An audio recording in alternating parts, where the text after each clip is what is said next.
Imagine a night so thick, with the smell of incense, roasted meat, and expensive wine that you could almost touch it. We are in the heart of Babylon. It is the year 539 BC, and the world is about to change forever. From a bird's eye view, the city looks like a sea of flickering torches and golden highlights, reflecting off the majestic Euphrates River. But rising above the mud brick houses and the massive blue glazed gates are the terraces of the Hanging Gardens. They look like a green mountain growing out of a desert of gold. It's the ultimate flex of human power, a forest suspended in midair, a triumph over nature itself. Inside the palace, King Belshazzar is throwing the party of the millennium. He's drinking from golden cups looted from the Temple of Jerusalem, laughing at the idea of danger. He thinks his walls are too thick and his gods are too strong. But as he raises his glass, the music suddenly stops. The air turns cold.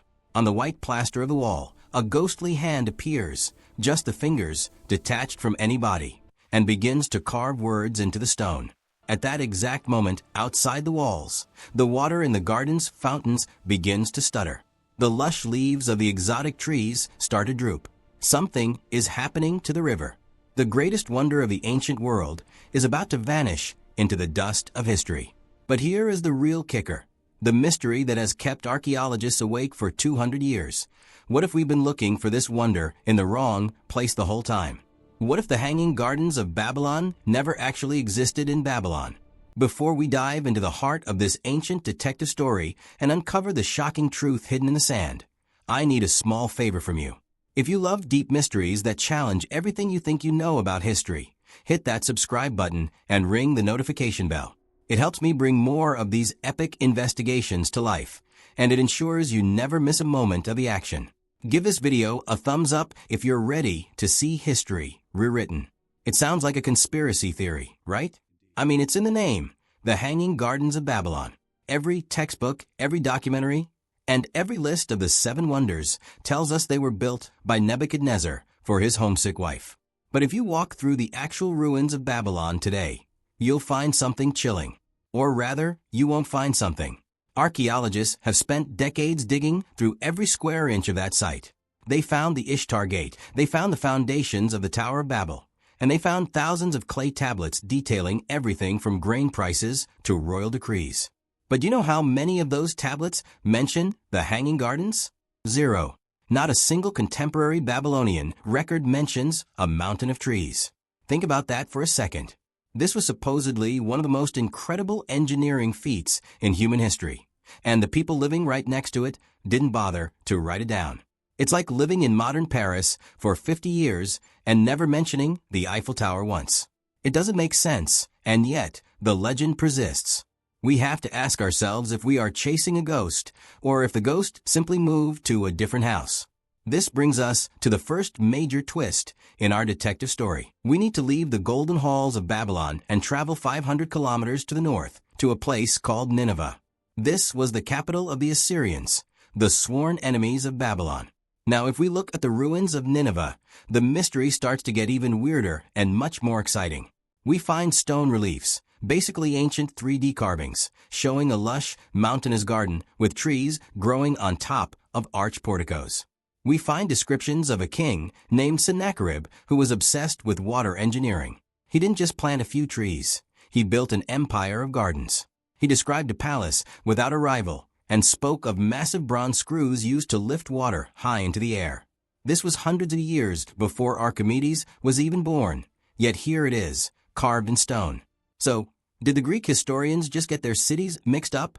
Back then, the word Babylon was sometimes used as a generic term for any great Mesopotamian city. Could it be that the world's most famous garden was actually located in a city that was destroyed and buried long before the Greeks even started writing their lists?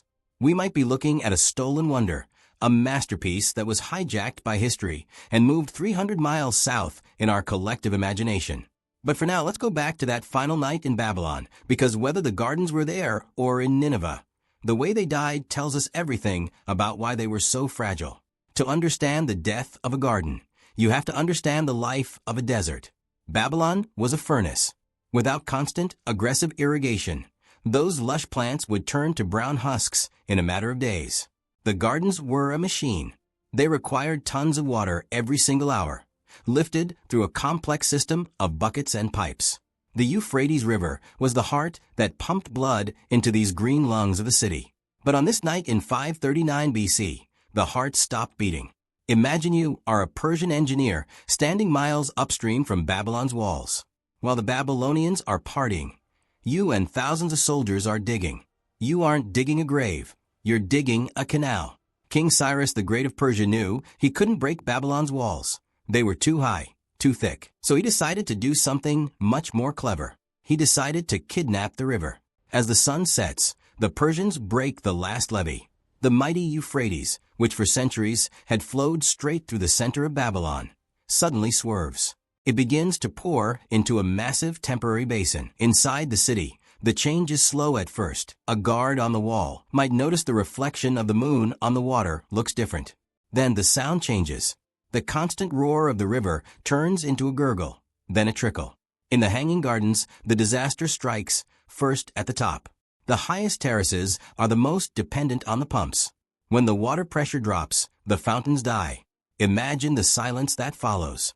The constant splashing that cooled the air for the queen is gone. The humidity vanishes. The exotic flowers from the mountains of Media begin to curl up and wither in the dry night air. It's a silent, biological collapse. And then comes the true horror. As the riverbed dries up, it doesn't just kill the gardens. It opens a front door. The very thing that gave the gardens life, the water, had become the city's greatest vulnerability. The Euphrates was now a wide, muddy highway leading straight under the bronze river gates and into the heart of the capital. Let's zoom in and put ourselves in the sandals of a Babylonian guard stationed on the third terrace of the gardens. You've been hearing the muffled sounds of the palace feast all night. You're bored, maybe a little drunk on smuggled wine. But then you look down at the riverbed. The water is gone. Instead of a deep, dark current, you see a shimmering movement in the mud. It looks like scales, but it's actually the lamellar armor of thousands of Persian soldiers. They are walking into the city without firing a single arrow. They are literally walking under the walls. You try to shout, but who is going to hear you? The palace is screaming with music and laughter. Up on the highest terrace, we find the queen. She stands there, surrounded by dying jasmine and wilting cedars, and she sees the torches of the Persians spreading through the streets like a virus. The hanging gardens have become a viewing gallery for the end of her world. Below her, in the royal hall, the climax of the handwriting on the wall is happening. The prophet Daniel is brought before a trembling king, Belshazzar. He looks at the words carved by the ghostly hand. Mean, tekel, you parson. He translates them with a voice like cold iron. God has numbered your kingdom and finished it. You have been weighed in the balances and found wanting. Your kingdom is divided and given to the Medes and Persians. Think about the contrast in that moment. For the Babylonian elite, this is the ultimate nightmare. But for the thousands of Jewish exiles living in the shadow of those gardens, people who had been dragged there in chains decades earlier, this was the moment of their liberation. One man's wonder of the world is another man's prison wall. As the Persian soldiers storm the palace, the gardens sit there in the dark, thirsty, and abandoned. The pumps have stopped. The masterpiece is already dead. The city just doesn't know it yet. By dawn, the sun rises over a new empire. Cyrus the Great is the master of Babylon. But what happened to the gardens in the days and weeks that followed? This is where the mystery gets even darker. If you've ever wondered why we have the pyramids, but we don't have the hanging gardens, the answer is in the materials. The pyramids are stone. They are designed to fight time. The gardens were made of mud brick and biological life. Once the water stopped flowing, the roots of the trees died. When the roots died, they no longer held the soil together. When the soil dried out, it became heavy and shifted. Without constant maintenance, the waterproof layers of lead and bitumen began to crack. The weight of the massive terraces, thousands of tons of earth, began to crush the brick arches below. If the gardens were in Babylon, they were likely stripped. Imagine a city under new management. You have this massive, crumbling structure in the middle of town. The locals would have treated it like a giant hardware store. They took the beams for their own houses. They melted down the lead. They dug up the soil to find forgotten treasures. Within a few generations, the wonder would have been nothing but a weirdly shaped hill of broken bricks. But if we go back to our theory about Nineveh, the ending is even more dramatic. Nineveh didn't just fall, it was erased. In 612 BC, a coalition of Babylonians and Medes attacked the city with such rage that they stayed for weeks just to smash the statues and burn the palaces. If the gardens were there, they didn't just wither, they burned. The intense heat of the fires would have baked the mud bricks into a solid mass, which was then covered by the collapsing walls.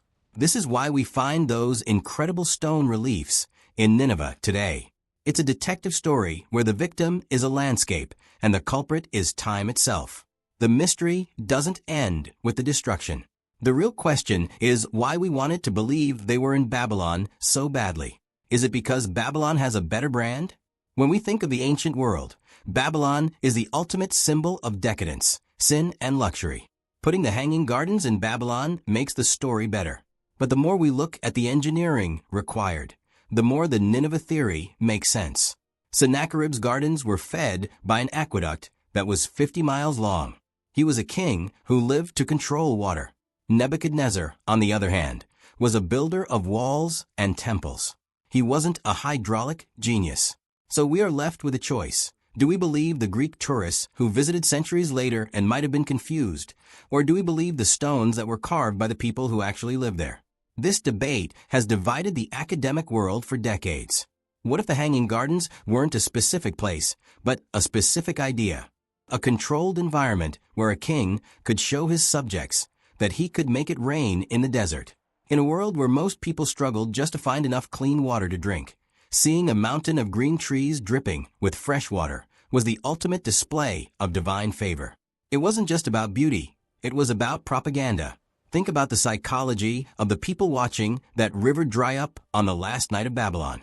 For them, the river wasn't just water, it was a god.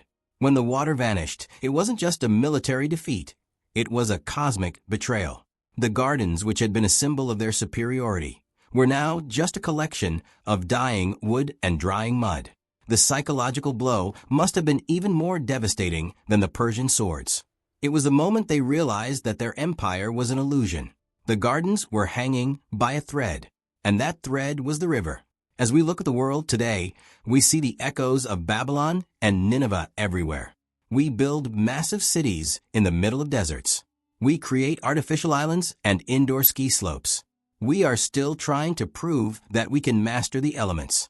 But the story of the Hanging Gardens is a haunting reminder that our masterpieces are only as strong as the systems that support them. We have our own hanging gardens, systems that look permanent and invincible, but are actually incredibly fragile. If the water stops flowing to our modern wonders, how long would they last? A few days? A few weeks? The ruins of Babylon are a silent witness to the fact that even the most beautiful creations can be reclaimed by the sand in the blink of an eye. There's something deeply human about the queen missing her mountains. We all have a home we miss. The king tried to build that home for her out of bricks and stolen water. It was a romantic gesture on a global scale. But you can't manufacture a soul. The gardens were a copy of a mountain, not the mountain itself. And maybe that's why they felt so hauntingly beautiful on that last night. They were a dream made of mud. When the dream ended, the mud remained. Archaeology is a bit like forensic science. In Nineveh, they found traces of plants that shouldn't have been there, exotic species from faraway lands. In Babylon, they found a strange basement with 3 weirdly shaped shafts. For a long time, historians thought these shafts were the pumps for the gardens. But later, they realized these shafts were likely just storage rooms for grain. The search continues. Every year, a new team of researchers goes out with ground-penetrating radar and satellite imagery, hoping to find the one thing that will end the debate. Why does it matter if the gardens were 500 kilometers to the north? It matters because it changes how we see the ancient world. If the gardens were in Nineveh, then the Assyrians weren't just the bad guys of history. They were also the greatest gardeners and engineers of their time. It adds layers to their story. If the gardens were in Babylon, it means our traditional history is correct, but we still haven't found the most famous landmark in the city. Either way, there is a giant hole in our understanding of the past. That hole is where the mystery lives. Imagine the days after the fall. The Persian soldiers are walking through the terraces. They see the sophisticated irrigation pipes and the exotic plants.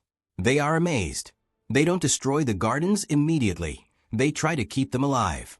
They don't have the same connection to the river. Slowly, one by one, the trees die. The birds that used to nest in the branches fly away. The sun, the old enemy of the desert, finally wins.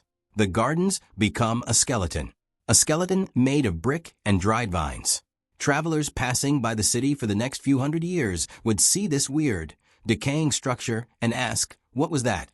And the locals would tell them stories that grew bigger and bigger with every telling. By the time the Greeks arrived, the story had become a legend. The Hanging Gardens were no longer a place you could visit. They were a myth you could only imagine. This is the cycle of civilization.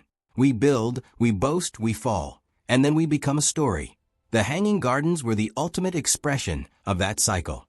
But let's look at the absolute peak of the mystery. If we accept the gardens were in Nineveh, then Babylon becomes something else. It becomes a city of mirrors. Every Greek traveler who walked through those gates was told a version of history that served the Babylonian ego. Perhaps the Babylonians themselves began to believe the lie. The gardens were an engineering marvel, but they were also a countdown clock. Every drop of water they consumed was a drop that wasn't going into the city's defenses. They were a beautiful green distraction. As the wind blows the desert sands over the ruins of Mesopotamia, it covers the tracks of the kings and the sweat of the slaves. Remember the night the water stopped. And remember that sometimes the most real things in history are the ones that leave no trace at all. The lights in the palace have gone out, and the music has faded into the wind. But the green mountains of the Queen still stand in our minds, taller and more beautiful than they ever were in real life. That is the true power of a wonder. It doesn't need to be found to be real. It just needs to be remembered. If this journey through the shadows of the ancient world left you with more questions than answers, that's exactly where the magic happens. Don't let the curiosity stop here. If you haven't already, please consider subscribing to the channel. Your support is what keeps these long-form deep dives possible. Like the video to let me know you want more content like this, and leave a comment below. Do you think the gardens were in Babylon, Nineveh, or just a dream? I read every single one of your thoughts. Thanks for hanging out in the gardens with me today. Keep questioning the world around you, and I'll see you in the next mystery.